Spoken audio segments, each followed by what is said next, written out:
secara kaedah bina dan kemudian jual, build up then sell, bagi pemajuan perumahan swasta melalui Dasar Perumahan Negara tahun 2018 hingga 2025. Kementerian KPKT telah menggariskan pelan tindakan bagi memastikan peralihan daripada jual kemudian bina kepada bina kemudian jual dilaksanakan secara berperingkat. Walau bagaimanapun, usaha ini telah mengalami kelewatan akibat daripada wabak COVID-19 dan kini menunggu masa yang sesuai sehingga ekonomi negara dipulih sepenuhnya. Untuk makluman ahli yang berhormat, kerajaan melalui Dasar Rumah Perumahan Negara menggalakkan konsep pembinaan secara bina kemudian jual dengan nisbah 10% 90% bagi pemajuan perumahan swasta. Melalui kaedah pembinaan BKJ ini, pemaju akan menekan 10% wang pendahuluan daripada harga jualan kepada pembeli, manakala baki 90% akan dikenakan setelah rumah tersebut siap dengan sijil perakuan siap dan pematuhan CCC serta penyerahan pemilikan kosong vacant possession dengan izin. Bagi pelaksanaan kaedah ini, Akta Pemajuan Perumahan Kawalan dan Pelesenan tahun 1966, Akta 118 dan peraturan-peraturan telah memperuntukkan jadual I dan jadual J, iaitu perjanjian jual beli bagi pembinaan pemajuan perumahan secara bina kemudian jual dengan nisbah 10% dan 90%. Oleh kerana konsep BKJ ini memerlukan pemaju mempunyai keupayaan kewangan yang kukuh bagi melaksanakan projek. Pada masa ini, kerajaan hanya menggalakkan sebagai satu option pemaju yang bersedia untuk melaksanakan konsep BKJ secara sukarela. Bagi menggalakkan pemaju perumahan melaksanakan konsep bina kemudian jual, beberapa kemudahan dan insentif telah disediakan oleh kerajaan sama ada peringkat persekutuan maupun peringkat negeri. Dalam merealisasikan hasrat ini, bermula pada tahun 2019, KPKT telah melaksanakan kajian dan pindaan terhadap Akta Pemajuan Perumahan Kawalan dan Pelesenan tahun 1966. Dalam kajian ini juga, KPKT bercadang untuk menambah baik dan memperincikan projek terbengkalai. Cadangan penambahbaikan ini bertujuan untuk memperkasa tabik urus dan pengurusan pemajuan perumahan yang efisien, memastikan hak dan kepentingan pemberi rumah terpelihara selain juga memudah cara pemajuan perumahan swasta ke arah kelestarian sektor perumahan. Antara pindaan yang dicadangkan adalah: pertama, memperkukuhkan definisi terbengkalai dalam menguruskan pemantauan projek perumahan. Tafsiran ini akan ditambah baik bagi memboleh pemantauan yang lebih berkesan dilaksanakan oleh KPKT dalam pencegahan projek perumahan terbengkalai. Kedua, mengkaji cadangan meningkatkan jumlah modal diterbitkan dan modal terkumpul secara tunai bagi syarat pemaju yang hendak mengemukakan permohonan lesen pemaju perumahan. Peningkatan jumlah modal ini dapat memastikan pemaju yang mempunyai kedudukan kewangan yang kukuh dan rekod pelaksanaan penyempurnaan projek yang baik sahaja dapat menjadi pemain industri. Ini dapat memastikan masalah projek sakit atau projek terbengkalai dikurangkan pada masa hadapan. Ketiga, menyenarai hitam nama pengarah syarikat yang menyebabkan projek-projek terbengkalai dan projek sakit. Selain itu, pemaju yang gagah membayar kompal, Inka Award Tribunal pemberi rumah dan juga melaksanakan pemajuan perumahan tanpa lesen juga akan disenarai hitam dan tidak boleh memohon lesen pemajuan perumahan serta permit iklan dan jualan. Dan yang keempat, terakhir, memperkenalkan kontrak option to purchase pra perjanjian jual beli dengan syarat yang terperinci. Kontrak option ini menyediakan ruang keluar di pihak pemaju dan juga pembeli rumah dan tidak melibatkan implikasi kewangan yang tinggi sekiranya pemajuan perumahan tersebut tidak dapat diteruskan disebabkan pemaju gagah mendapat jumlah jualan yang disasarkan di dalam satu tempoh masa. Akhir kalam adalah diharapkan hasrat kerajaan bagi meminimalkan projek perumahan sakit dapat direalisasikan melalui konsep pelaksanaan proses bina kemudian jual ini kelak. Sekian, terima kasih. Silakan Ustaz. Terima kasih Tuan Sri Speaker, terima kasih Yang Berhormat Menteri. Saya ucap tahniah atas cadangan kerajaan untuk pindah Akta Pemajuan Perumahan. Saya juga mencadangkan supaya akta tersebut dipindah dengan mengheret semua ahli lembaga pengarah, bukan setakat pengarah sahaja, mengheret semua ahli lembaga pengarah ke mahkamah jika projek itu sakit. Tan Sri Speaker, soalan saya ialah kalaulah konsep bina dan jual ini dilaksanakan nanti, ianya akan ada risiko kenaikan harga rumah. Kerana pemaju akan meletakkan semua beban kewangan itu pada harga rumah, tentu rumah harganya akan meningkat naik. Apa usaha kerajaan untuk kawal harga rumah ini setelah dilaksanakan konsep ini? Yang pertama. Yang kedua, jika pihak pemaju tadi disebut diberi pilihan, mungkin pemaju tidak mahu laksanakan konsep ini.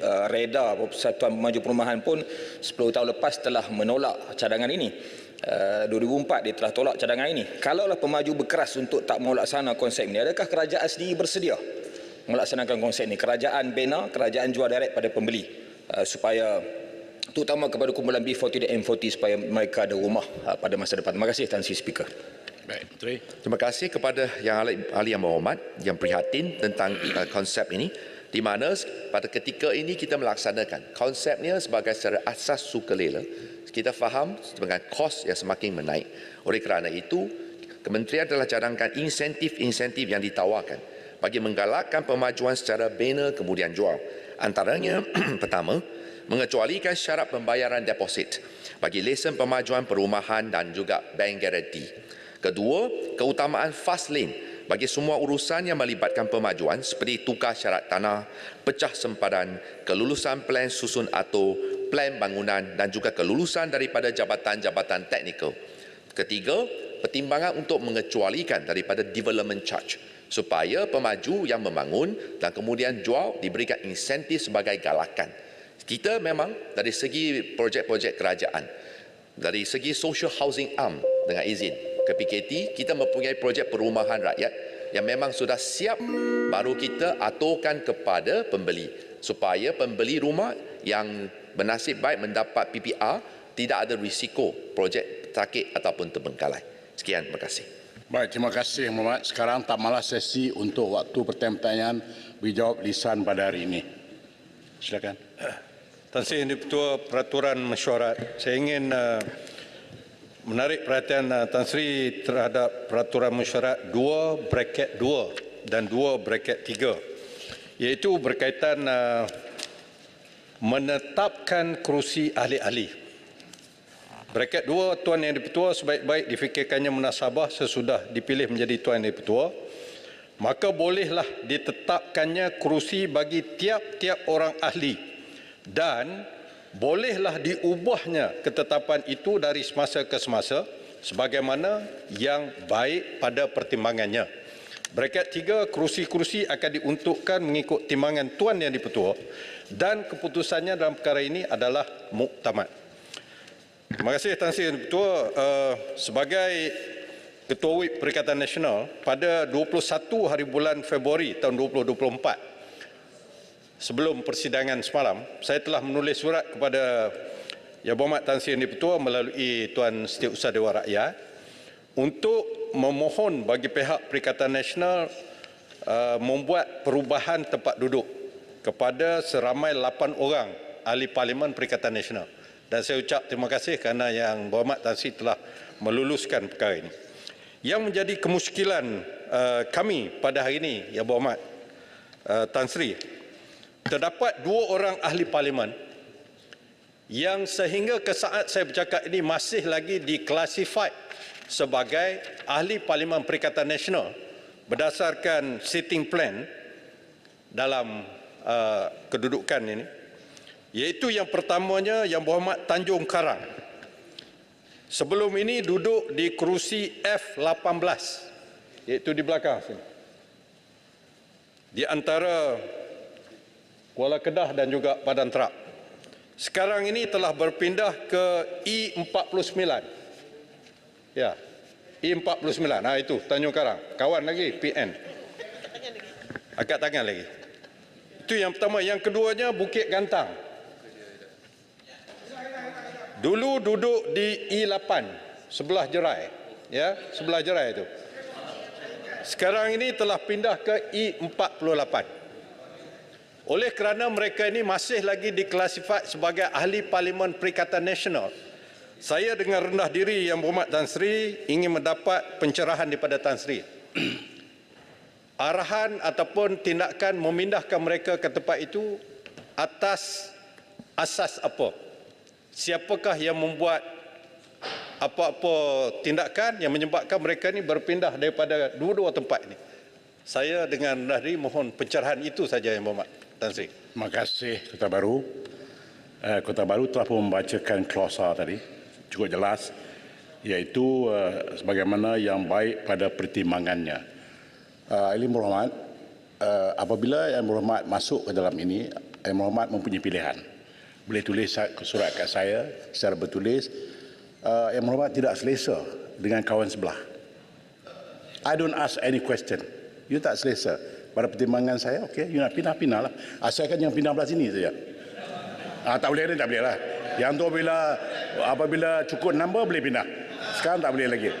Saya tidak akan hadkan mana-mana siapa pun. Mau sebelah sini atau sebelah sini pun ada juga minta pindah. Ada sebab-sebab tertentu. Ya.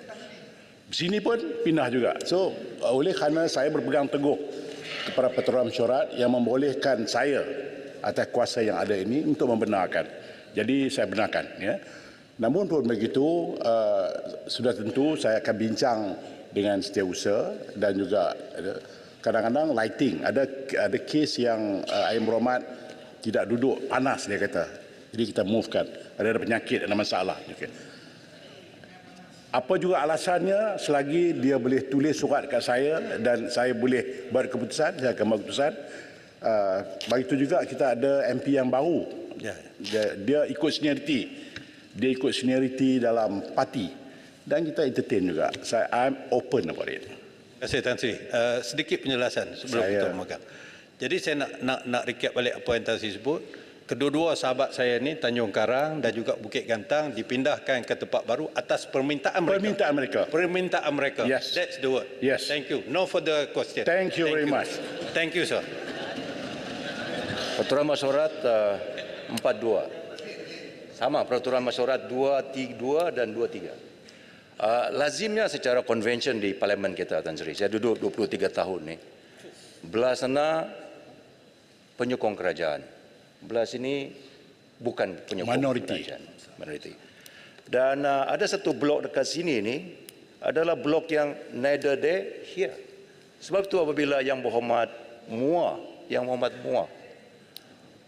membuat keputusan untuk dissociate himself from that group, Tan Sri membuat keputusan untuk letak dia di blok sana, Tan Sri. Maknanya blok sana itu adalah mereka yang neither there here. Itu secara convention, Tan Sri. Dan saya duduk di sini bukan kerana saya minta di sini, tetapi memang secara konsensus di antara ketua convention dan ialah persetujuan bersama semua bahawa saya duduk di sini. Dan susun atur saya yang ke-6 ini pun dibuat secara konsensus dengan Tan Sri. Walaupun power itu pada Tan Sri. Jadi blok sana itu, Tan Sri, adalah blok bukan sana dan bukan sini. Adakah itu sebenarnya berlaku, Tan Sri? Tidak berlaku. Sebenarnya sebab keadaannya begini ya. Ada blok ni dipanggil blok bukan kerajaan. Blok bukan kerajaan. Dan tidak ada definisi itu ialah neither here or there. Memaknanya dia minta pindah. Dan kita ada ruang untuk dia pindah di kalangan blok pembangkang. Tan Sri dulu Tan Sri ahli PKR duduk sebagai ahli parlimen. Ada beberapa ahli PKR yang keluar parti ketika itu. Termasuklah Bagan Serai, Bayan Lepas, 11 orang ramai. Kulim Bandar Baru, semua yang keluar daripada blok sini ketika Tan Sri duduk dekat blok sini ketika itu, diletak di blok sana. Walaupun speaker yang berbeza. Kerana adalah amalan parlimen kita yang tak bukan di sini, kita akan letak dekat sana, Tan Sri. Sebab itu saya sadik atas urusan Tan Sri sendiri diletak di blok sana. Itu saja. Jadi maknanya mereka ini keluar daripada blok kami dan diletak di blok sana. Kerana tak selesa dengan blok kami, Tan Sri. Itu, Tan Sri? Ya, jelas. Selagi dia minta, siapa-siapa juga di sini memohon untuk pindah, saya akan lihat keperluan itu. Begitu juga di sini. Ada yang memohon untuk pindah. Bukan pindah ke sini. Pindah di kalangan mereka. Itu saja. Tan Sri. Baik. Again, no further question. Thank you. Thank you very much. Ya. Sebelum Muhammad keluar, saya bawa ni Perkara 18.1. 18.1 dah tulis belum? Ya Muhammad, pendek saja. Soalan saya dah tulis belum? Kalau tak boleh tulis dulu. Tak. Ya Muhammad. Tak boleh tadi. Kalau tak Ini berdasarkan observation, cadangan saya, supaya benda tu dibawa ke Kamar Khas, iaitu rang undang-undang jenayah syariah dan juga kos sara hidup. Sebab tak menteri jawab Baik. agak bercanggah sikit. Jadi Baik. elok bincang di sana. Dan yang ketiga apa Ahmad, berehat tengah hari ni, saya komited dengan parlimen. Jadi saya perlukan rehat 1 jam untuk solat dan lain-lain lagi. Body yang sama duduk di parlimen ni tak boleh digerakkan sepanjang hari macam tu. Kalau kita habis 5.30, habiskan 6.30. Tapi jangan ambil masa tengah hari ya Muhammad. Tak baik. Sebab dia melibatkan manusia itu yang tak mampu untuk berterusan. Macam saya tak apa, saya akan pergi non-stop. Banyak kawan-kawan saya ni kena rehat 1 jam.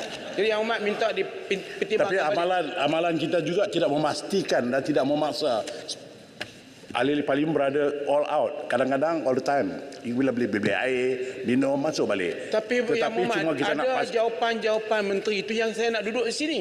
Tapi dia kena tengah hari. Yang Muhammad minta tolong pertimbangkan. Bukan nak berlawan. Yang Muhammad seorang yang bagus. Kita akan ikut punya.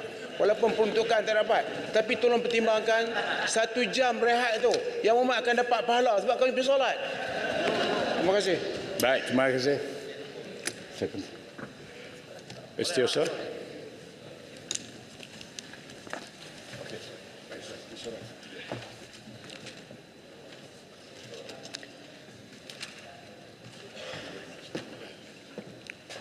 Aturan urusan mesyuarat dan usul-usul. Allahumma salli ala sayyidina Muhammad. Yang Muhammad baca doa orang bagi kuat, kami nak amin.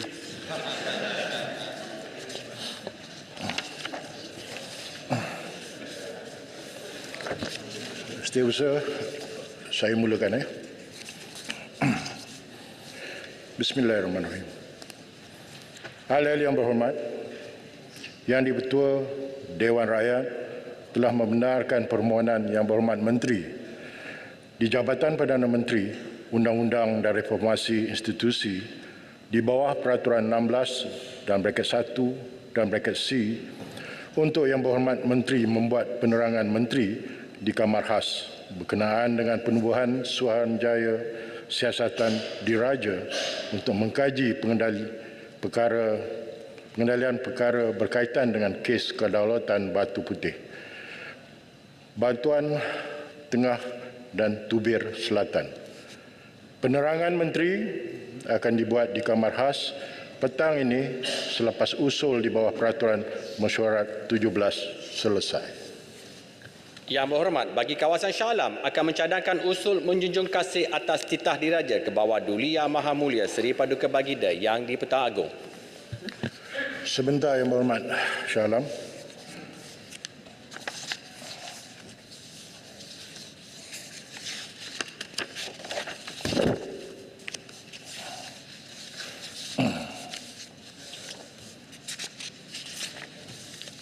Baik, senarai yang ada di depan saya, seramai 10 orang akan berbahas pada ketika hari ini.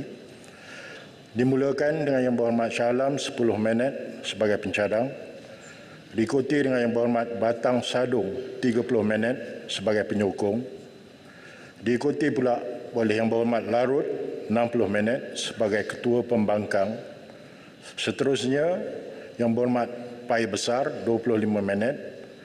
Berikutannya Yang Berhormat Pendang, Yang Berhormat Kampar, Yang Berhormat Hulu Terengganu, Yang Berhormat Ledang, Yang Berhormat Ipoh Timur dan terakhir dalam senarai Yang Berhormat Subang 12 minit.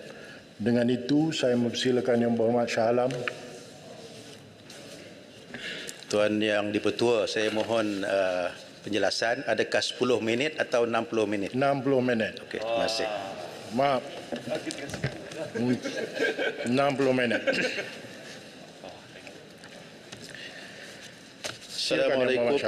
Assalamualaikum warahmatullahi wabarakatuh. Salam perpaduan, salam Malaysia Madani. Bismillahirrahmanirrahim. Alhamdulillah wassalatu wassalamu ala Rasulihil Karim wa ala alihi wa sahbihi ajma'in. Segala puji bagi Tuhan semesta alam.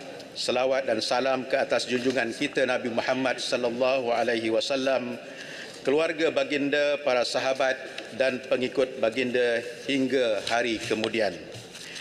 Tuan Yang Dipertua dan ahli-ahli yang berhormat sekalian, saya Ahli Parlimen Shah Alam memohon untuk mencadangkan usul menjunjung kasih kepada Seri Paduka Baginda Yang Dipertuan Agong Sultan Ibrahim ibni almarhum Sultan Iskandar kerana sudi berangkat menyampaikan titah ucapan di persidangan mesyuarat pertama penggal ketiga Parlimen ke-15 pada hari Isnin 26 Februari 2024, bahawa suatu ucapan yang tidak sepertinya dipersembahkan kepada ke bawah duli Yang Maha Mulia Seri Paduka Baginda Yang Dipertuan Agong demikian bunyinya.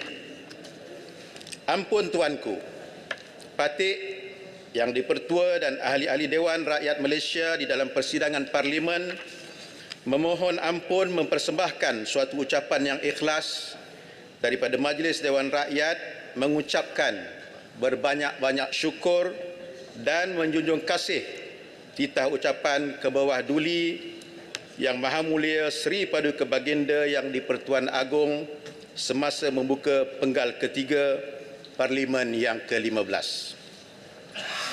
Tuan Yang Dipertua, saya ingin mulakan dengan ucapan terima kasih kerana memberi laluan kepada saya untuk turut serta dalam perbahasan menjunjung kasih titah Seri Paduka Baginda Yang Dipertuan Agong pada hari ini. Saya juga ingin mengambil kesempatan ini untuk mengucapkan setinggi-tinggi penghargaan di atas perlantikan ke bawah duli Yang Maha Mulia Seri Paduka Baginda Yang Dipertuan Agong yang ke-17. Menjunjung kasih Yang Dipertuan Agong, payung negara, makmur dan rahmah, raja merakyat, raja disanjung, 5 tahun memikul amanah. Firman Allah Subhanahu wa taala, Qulillahumma malikal mulk tu'til mulka man tasha' wa tanzi'ul mulka mimman tasha' wa tu'izzu man tasha' wa tudhillu man tasha' biyadikal khair innaka ala kulli syai'in qadir. Wahai Allah, pemilik kekuasaan, Engkau berikan kekuasaan kepada sesiapa yang Engkau kehendaki dan Engkau cabut kekuasaan dari siapa yang Engkau kehendaki. Engkau muliakan siapa yang Engkau kehendaki dan Engkau hinakan siapa yang Engkau kehendaki. Di tangan-Mu lah segala kebajikan. Sesungguhnya Engkau maha kuasa atas segala sesuatu. Tuan Yang Dipertua, seperti yang dititahkan ke bawah duli tuanku, Perlembagaan Persekutuan telah mengiktiraf Islam sebagai agama persekutuan. Ia akan terus kekal dipelihara di samping meraihkan kepelbagaian agama yang dianuti dengan aman oleh rakyat dalam negara ini. Prinsip Islam dalam bernegara adalah kesaksamaan dan perkongsian hak antara warganya. Itulah yang ditegaskan oleh Rasulullah sallallahu alaihi wasallam, lahum ma lana wa alaihim ma alaina. Bagi mereka apa yang menjadi hak kita dan ke atas mereka sama dengan tanggungjawab yang dibebankan ke atas kita. Dengan prinsip inilah negara pertama Madinah telah berkembang dan melebar pengaruhnya. Asalnya negara kecil yang didiami oleh pelbagai bangsa dan suku. Ada Arab, Aus, Khazraj, Qainuqa, juga pelbagai agama, Islam, Nasrani dan Yahudi. Sudah pasti budayanya berbeza, namun perbezaan ini telah dapat diurus dengan baik oleh Rasulullah sallallahu alaihi wasallam kerana prinsip kesaksamaan dan perkongsian yang dapat diterima dan dihayati dengan baik. Kedamaian Madinah Al-Munawwarah mula tergugat apabila sebahagian warganya dari kalangan Bani Qainuqa telah menceroboh prinsip perkongsian ini. apabila mereka secara terang-terangan melanggar mithaq, yakni piagam Madinah yang merupakan kontrak sosial bagi warga Madinah atau dinamakan sebagai syurut, yakni syarat-syarat dalam hadis Rasulullah sallallahu alaihi wasallam, al-muslimun ala syurutihim. Kaum muslimin terikat dengan kontrak atau syarat-syarat yang termeterai antara mereka. Peristiwa ini berlaku pada tahun kedua Hijrah, beberapa bulan setelah kemenangan Madinah ke atas kaum Quraisy dalam peperangan Badar. Islam sangat menghormati kontrak sosial yang dibina. Tidak pernah berlaku dalam sejarah Madinah apa-apa peperangan atau konflik yang berpunca daripada perbezaan kulit, kaum maupun kerana perbezaan agama. Peperangan atau konflik hanya berlaku apabila kontrak sosial dikhianati atau dicerobohi. Agama amat menghormati kebebasan memilih, hurriyah al-ikhtiyar, hatta untuk memilih agama, sehingga Allah berfirman, la ikraha fid din, tidak ada paksaan dalam memilih atau menganut agama. Dalam konteks agama Islam, kebebasan itu dihadkan apabila seseorang telah memilih agama untuk dianuti. Negara Madinah terus berkembang, tidak berlaku konflik dalaman yang besar, sehingga lahirnya golongan yang memusuhi fitrah dan cuba memonopoli kebenaran. Mereka lahir secara aktif pada fasa terakhir pemerintahan Sayyidina Utsman radhiyallahu an, kemudian amat aktif dalam zaman pemerintahan Sayyidina Ali radhiyallahu an atau karamallahu wajhah. Mereka adalah kumpulan pelampau yang dinamakan sebagai Khawarij. Dasar pemikiran kelompok ini adalah memusuhi perbezaan, sehingga mereka amat melampau untuk mencuba menseragamkan manusia, termasuklah dalam unsur-unsur pemikiran. Usaha ini memang mustahil untuk dilakukan, tetapi kerana sikap melampau yang ada pada mereka, mereka tetap lakukan juga. Hasilnya, terlebitlah pula dasar pokok yang kedua kumpulan ini, iaitulah memonopoli kebenaran. Pada pandangan mereka, apa sahaja yang mereka lakukan, maka itulah kebenaran. Kerana dua dasar pemikiran inilah, maka tindakan mereka semakin bertambah ekstrim, menyesatkan pihak yang bertentangan idea dalam hal pentadbiran politik, mengkafirkan pihak yang berbeza kerana mereka yakin bahawa kebenaran itu ada bersama dengan mereka. Anti-dialog, menanam sikap taksub di kalangan pengikut, menambahkan pemikiran jalur keras seperti halal darah pihak lawan, dan kemuncaknya yang dipertua, mereka sanggup membunuh. Sayyidina Ali adalah mangsa teragung mereka yang dibunuh oleh penjenayah Khawarij Abdul Rahman bin Muljam. Khawarij bukan berperang dengan pihak yang berlainan agama, tetapi mereka berperang dan membunuh rakan seagama. Politik di negara kita semakin membahang apabila isu agama dan bangsa dipolemikkan. Lebih bahaya apabila sampai ke tahap mempertikaikan perlembagaan negara. Ya, perlembagaan negara bukan kitab suci, tetapi perlembagaan adalah kontrak sosial atau syurut, yakni syarat-syarat yang perlu kita pertahankan. Bahkan itulah yang kita ikrarkan ketika mengangkat sumpah sebagai ahli dewan yang mulia ini. Pelanggaran terhadap dokumen asas sebuah negara akan menyebabkan kita berpolemik. Sekiranya polemik itu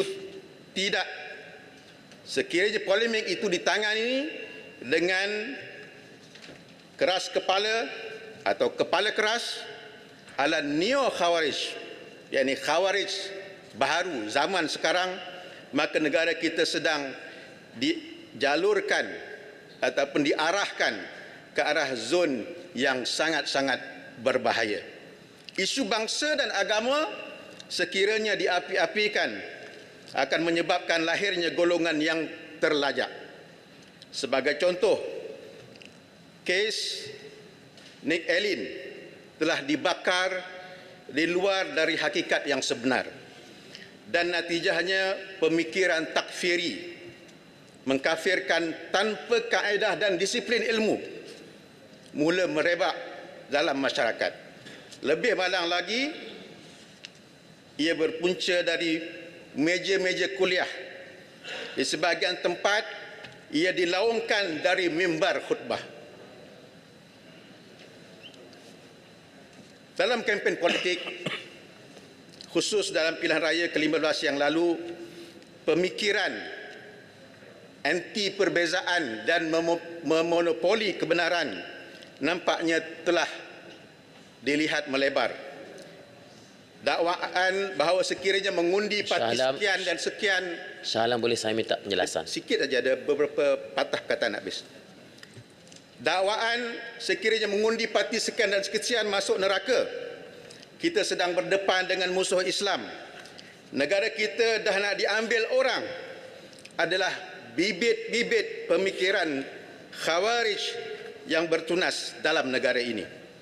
Kita amat bimbang sekiranya ia tidak ditangani oleh pihak kerajaan, golongan terlebih lajak dan laju akan makin mengganas.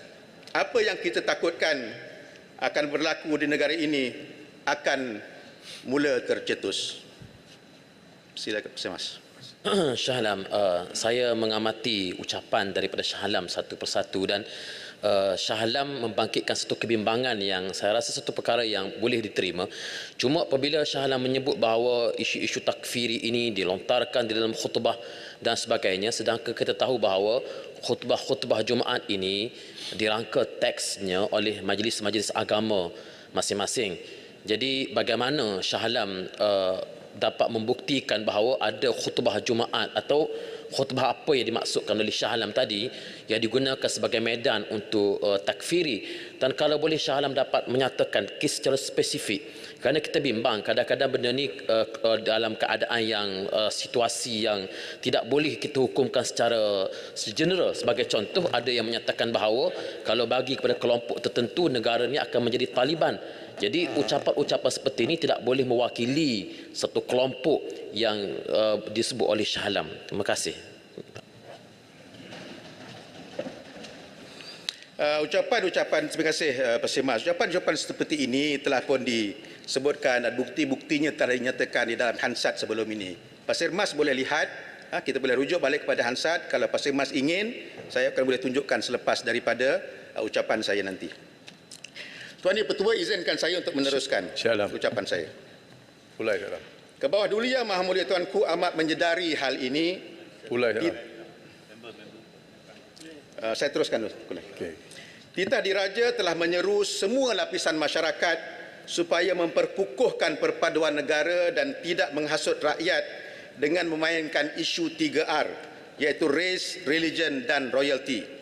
Baginda juga menyeru kepada kerajaan untuk merangka satu dasar ke arah perpaduan rakyat yang lebih kukuh dan harmoni.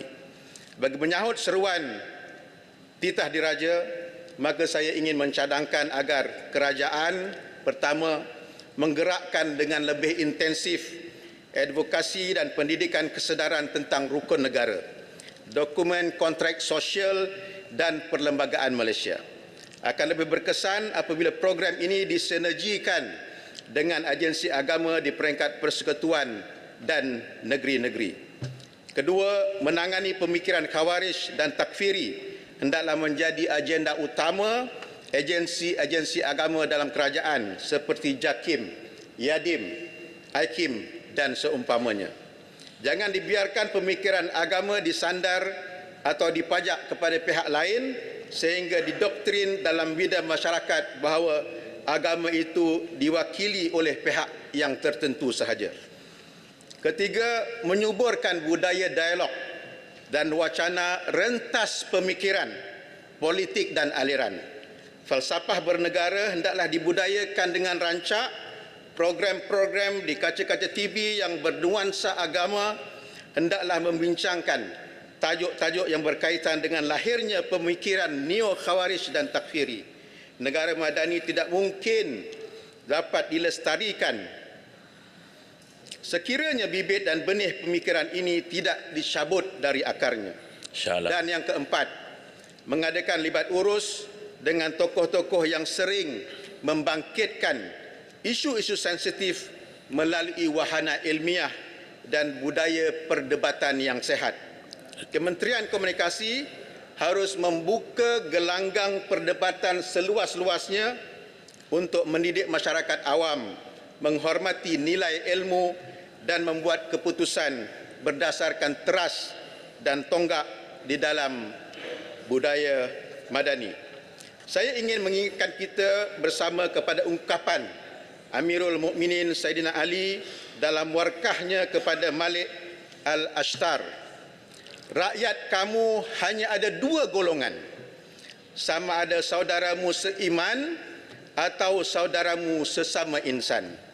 Maka kita semua berkongsi negara ini, kita adalah Malaysian, rakyat Malaysia yang berbilang kepercayaan, budaya dan kaum. Tetapi yang menyatukan kita adalah Malaysia. Kalaupun kita bukan saudara seiman, kita tetap saudara sesama insan. Pulai dulu. Saya nak beri pada Pulai dulu kerana beliau telah bangun. Terima kasih kepada Syed Alam. Dalam isu yang berkaitan dengan Khawarij ini, pada disebut oleh Syed Alam tadi, ia berlaku di banyak tempat ataupun di banyak platform itu. Ya. Jadi, apakah punca yang menyebabkan pemikiran takfiri ini berlaku dalam negara kita ini, sedangkan negara kita ini adalah sebuah negara yang berbilang agama, berbilang bangsa dan menekankan wasatiyah ni, iaitu kesederhanaan atau sederhana dalam tindak tanduk kita. Tapi bagaimana aliran pemikiran ini boleh berkembang?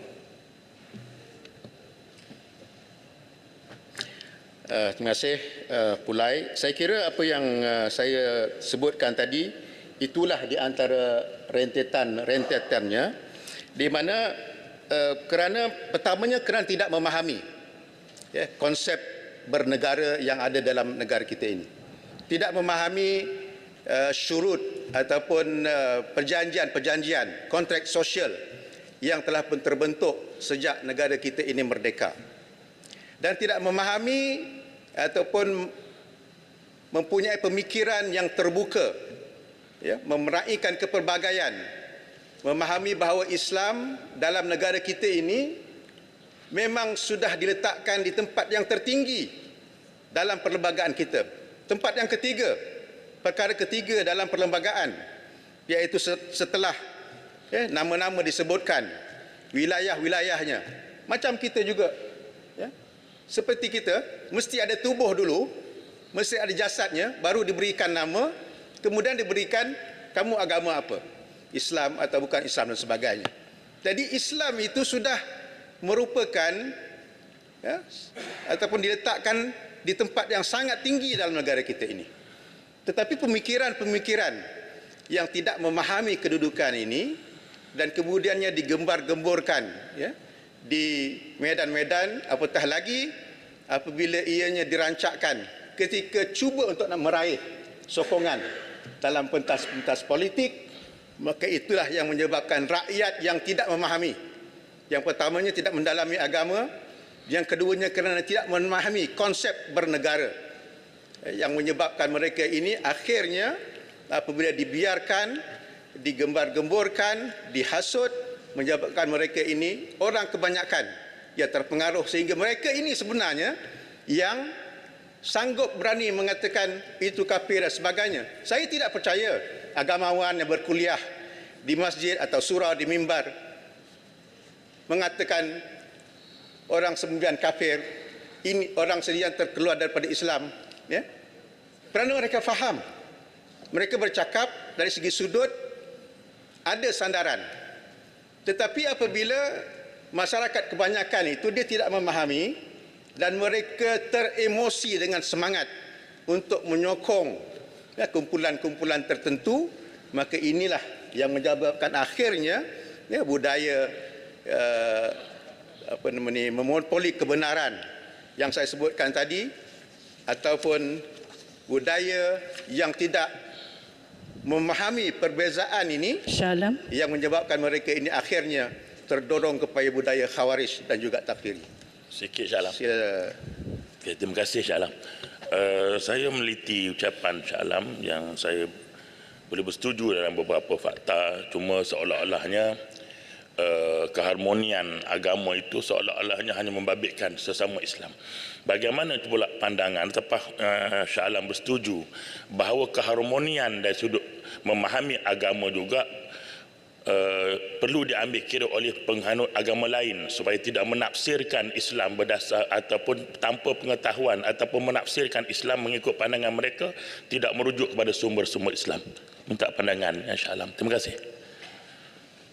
Ya, dia datang daripada dua sudut, ya, daripada mereka yang beragama Islam dan juga daripada yang bukan beragama Islam, dan juga yang mungkin tidak memahami secara mendalam. Sebab itulah saya mencadangkan tadi supaya program-program yang akan mendukung suatu dasar yang dicadangkan, yang dititahkan oleh titah diraja itu mesti dirancangkan. Dia harus melibatkan semua, bukan sahaja orang Islam tetapi yang bukan Islam, supaya perbezaan ini dapat difahami dan diharmonikan. Saya pernah mengikuti suatu dialog, interfaith dialog, ya, di banyak tempat di luar negara, dalam negara kita ini, dan ianya sangat bermanfaat dan sangat berguna untuk mewujudkan keharmonian, persefahaman di kalangan rakyat pelbagai bangsa dan juga agama dalam negara kita ini. Terima kasih. Terima kasih kepada Shah Alam. Berdasarkan kepada apa yang disebut awal tadi, iaitu tentang isu Nailin, di mana ada sebahagian daripada masyarakat ataupun pihak-pihak tertentu mengambil kesempatan kononnya boleh melakukan kesalahan-kesalahan yang telah dibatalkan. Adakah ini benar?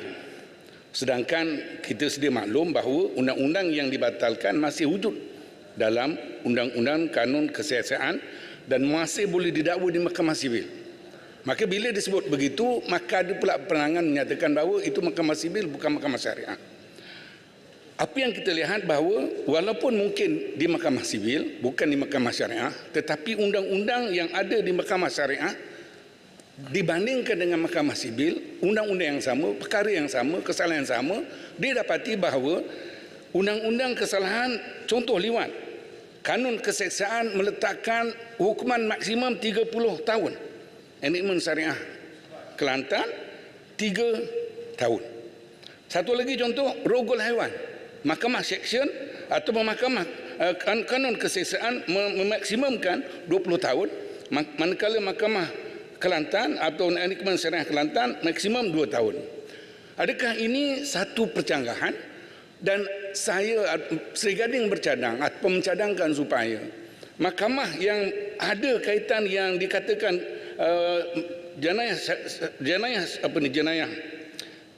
seksyen jenayah di bawah Mahkamah Sivil ini, ada orang berpandangan ini bukan datangnya daripada Al-Quran, bukan datangnya daripada hadis, bukan datangnya daripada ijma' ulama' dan sebagainya.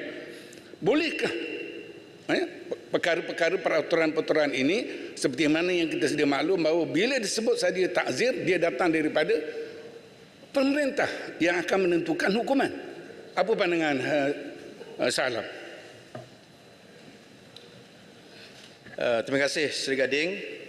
Tuan Yang Dipertua, saya akan jawab dan sentuh pandangan yang diberikan oleh Sri Gading ini dalam perbahasan saya seterusnya, iaitu keputusan penghakiman kes Nik Elin Zurina dan Tengku Yasmin lawan Kerajaan Kelantan sebenarnya secara tiba-tiba telah membuka mata semua rakyat Malaysia, dari yang pakar dalam bidang undang-undang hingga kepada peniaga, pengusaha sawah dan ladang. Ramai yang mengulas seakan-akan mahir segala-galanya. Tidak kurang yang mengambil kesempatan untuk meraih politik murahan. Semua bercakap seolah-olah Islam telah hilang dari bumi Malaysia. Buka saja TikTok, orang bercakap hal ini, ya, yang tidak faham kedudukan yang sebenarnya. Isu Nek Elin adalah isu yang melibatkan perlembagaan persekutuan. Ia tidak sekali-kali pada pandangan saya meruntuhkan enactment kanun syariah jenayah yang wujud di negeri-negeri. Malah ia boleh menjadi pemangkin untuk menyegerakan usaha pemerkasaan enactment yang sedia ada. Ia boleh membuka ruang dan peluang agar enactment kanun syariah jenayah negeri-negeri diharmonikan dengan senarai yang ada dalam persekutuan. Tadi telah pun dijelaskan oleh Timbalan Menteri Agama setelah menjawab persoalan daripada Kota Baru. Adakah ini bermakna saya bersetuju dengan tindakan Nek Elin Zurina? Tidak. Tidak semestinya. Kerana jalan yang lebih lunak dan aman, lebih harmoni boleh diambil, ya, untuk menyesuaikan, mengharmonikan pertindihan yang berlaku di antara enactment syariah jenayah yang ada di negeri dengan senarai yang ada dalam persekutuan. Okey, Syah Alam, saya mohon. Ya. Terima kasih. Terima kasih kepada Syah Alam. Saya melihat kepada perkembangan perbahasan yang dikemukakan oleh Syah Alam. Saya rasa kita sama bersetuju bahawa kes Nek Elin telah membuka peluang dan membuka kesedaran kepada orang ramai tentang terhadnya bidang kuasa kerajaan negeri dan terhadnya bidang kuasa undang-undang di Mahkamah Syariah untuk mengenakan hukuman lebih tinggi daripada 355. Jadi adakah dengan ini Syah Alam bersetuju untuk kita pindah perlembagaan bagi memastikan kedudukan Mahkamah Syariah dan bidang kuasa negeri diperluaskan sebagaimana negara kita telah merdeka lebih dari 65 tahun di mana kedudukan Mahkamah Syariah dan Mahkamah Sivil ini sama-sama wujud ketika merdeka. Apa pandangan Syah Alam? Sebab itu kita kena sedar dan ketahui bahawa sekarang ini, ya, telah ada satu jawatan kuasa, ya, di bawah MKI yang mengkaji isu berkaitan dengan kompetensi Dewan Undangan Negeri untuk menggubal undang-undang Islam yang ditubuh MKI, ya, bagi meneliti persoalan-persoalan yang berbangkit seperti mana yang berlaku dalam kes Iki Putra, kes Nek Elin Iki Putra dengan Kerajaan Negeri Selangor, kes Nek Elin lawan Kerajaan Negeri Kelantan. Jadi jawatan kuasa ini telah ditubuhkan oleh MKI, satu badan tertinggi yang mengkaji untuk memperkasakan, ya, enactment jenayah yang ada dalam syariat Islam itu. Jadi isunya sekarang ini, apabila keputusan itu digembar-gemburkan, diperkatakan oleh semua orang yang tidak ada pengetahuan tentang undang-undang, yang tidak ada pengetahuan tentang syariat Islam, yang tidak ada pengetahuan tentang kaitannya dengan perlembagaan persekutuan, itulah yang menyebabkan, ya, apa yang berlaku sekarang ini berlaku begitu kecoh, kegusaran, kerisauan yang berlaku dalam negara kita ini. Sebab itulah pengerusi Majlis Kebangsaan Halal Agama Islam Kebawah Duli Yang Maha Mulia Sultan Selangor menasihati semua pihak agar menghormati keputusan Mahkamah Persekutuan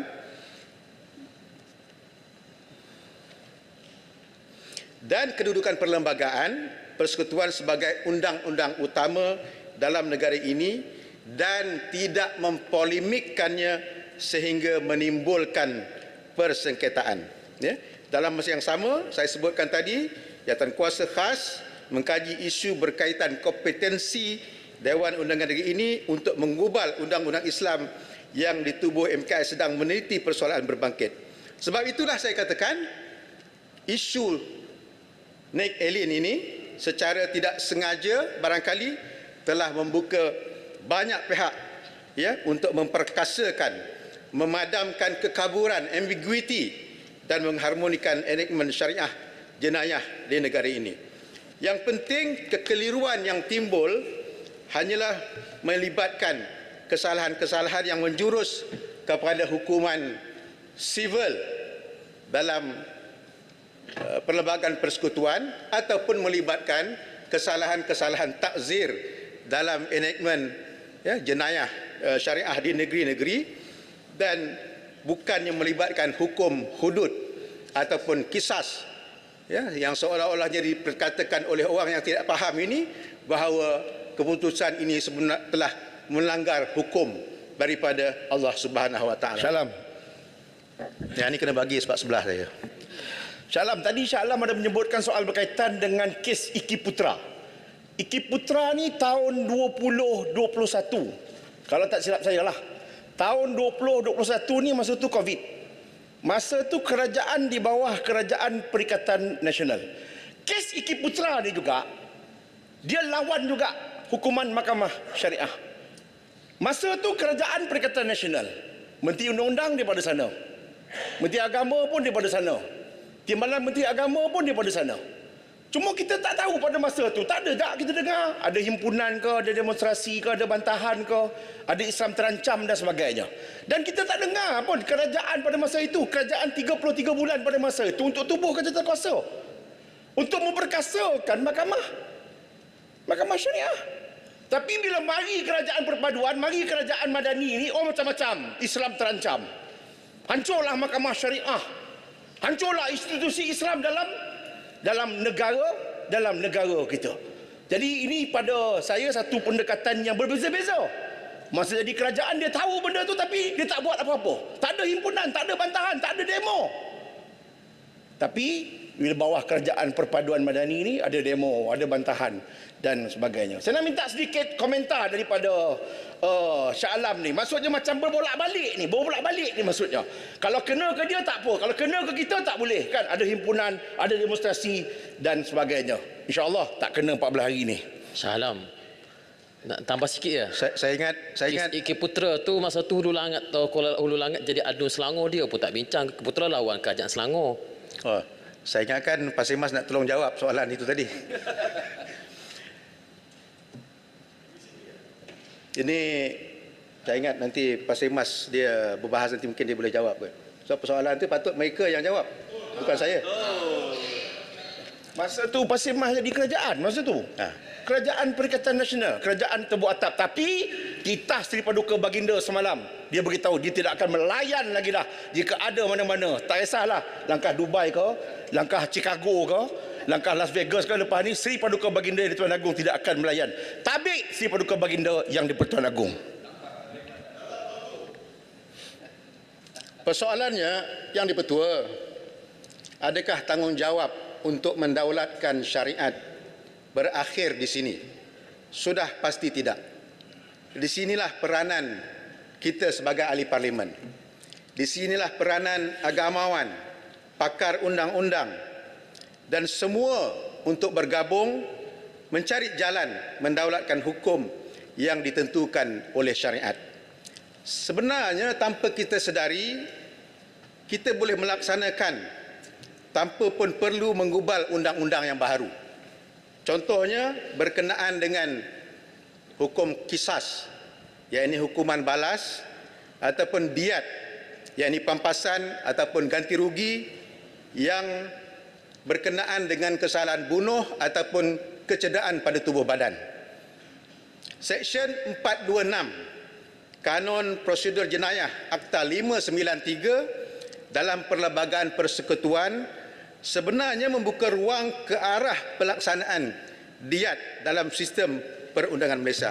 Kita kena ingat, kisas ataupun diat ini adalah sesuatu yang katanya yang disebutkan dalam Al-Quran.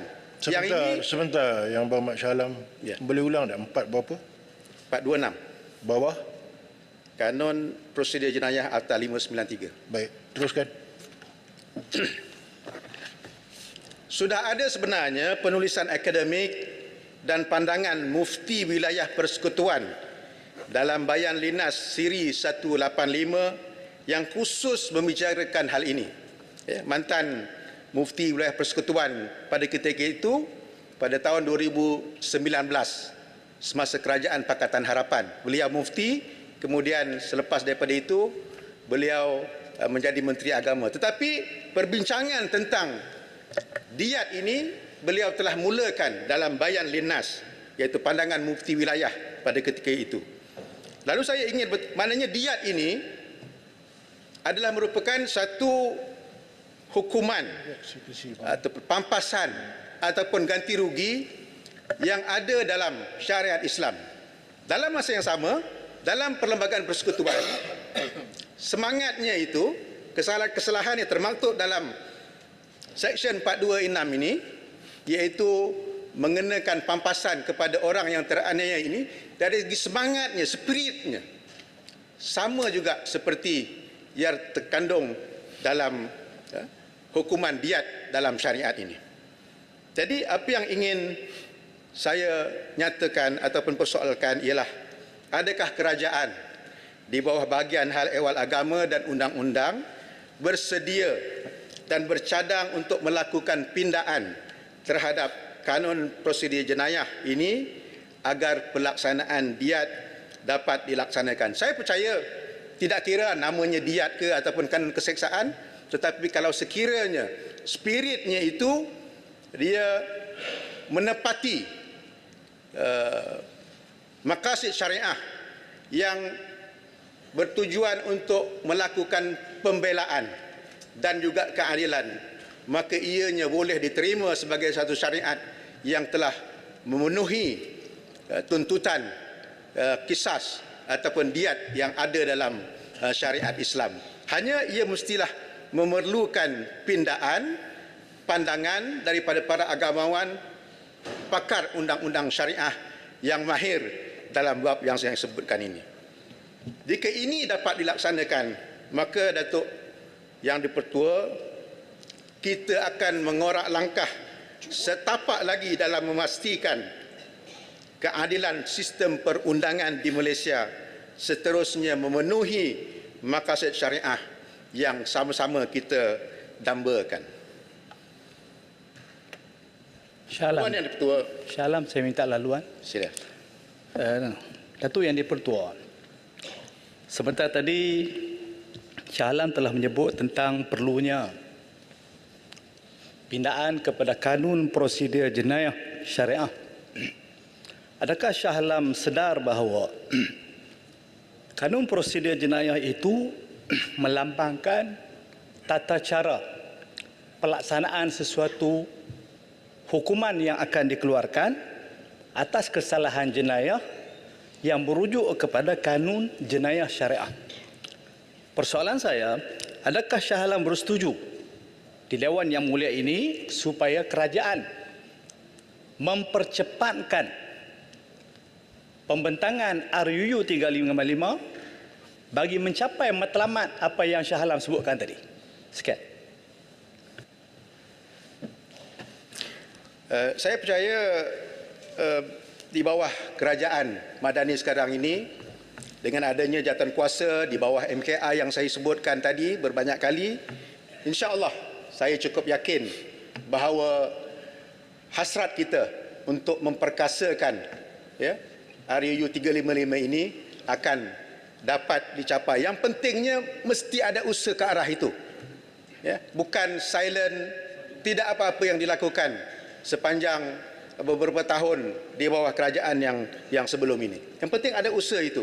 Dan saya berikan penuh keyakinan kepada jawatan kuasa memperkasa undang-undang jenayah syariah ini, kerana mereka ada sasaran yang ditetapkan oleh pengerusi MKI, iaitu Kebah Duli Yang Maha Mulia Sultan Selangor. Dan kita harus berikan ruang kepada mereka untuk meneliti dengan sebenar-benarnya, dan saya percaya mereka akan melibatkan ramai pihak, termasuk daripada pakar-pakar maupun ahli-ahli dewan di pihak sebelah sana. Dan sekiranya perlu, tuan-tuan pun boleh mengusulkan kepada mereka untuk memberikan input-input dan juga cadangan-cadangan ke arah pemerkasaan syariah Islam dan mempercepatkan pindaan kepada RUU 355 ini. Terima kasih. Soalan Syah Alam. Bila 16 perkara yang dibatalkan di dalam enactment syariah di Kelantan itu, digambarkan bahawa Islam itu sudah terancam, kuasa kerajaan negeri itu telah dikurangkan. Jadi ini yang dianggap sebagai polemik. Daripada dulu ada, sekarang dah tak ada. Dulu boleh digubal perkara yang 16 perkara ini, tapi sekarang dah tak boleh. Itulah gambaran bahawa kuasa negeri itu semakin berkurang, Islam itu sudah jadi terancam. Saya minta pandangan Syah Alam menjawab isu ini. Terima kasih Pulai. Saya rasa isu ini telah pun dijawab tadi dengan jelas oleh Timbalan Menteri Agama, bahawa apa yang dilakukan sekarang ini, dia harus menghormati kedudukan Perlembagaan Persekutuan. Dalam masa yang sama, kita juga sedang mengharmonikan kedua-dua kanun-kanun yang ada ataupun akta yang ada di bawah enactment syariah, jenayah di negeri-negeri dan yang ada di persekutuan. Tetapi biarlah perkara ini dibahaskan, dibincangkan oleh mereka yang pakar. Bukannya dianya dibahaskan, dibincangkan di kedai-kedai kopi ataupun di merata-rata tempat oleh sebarangan orang yang tidak pun memahami kedudukan perlembagaan ataupun hukum-hukum dan syariat yang ada dalam Islam. Tuan Yang Dipertua, saya ingin keluar dari Yang Berhormat Syah Alam, waktu telah tepat pukul 1. Yang Berhormat boleh sambung pada 2:30. Dengan itu ditangguh mesyuarat. Terima kasih.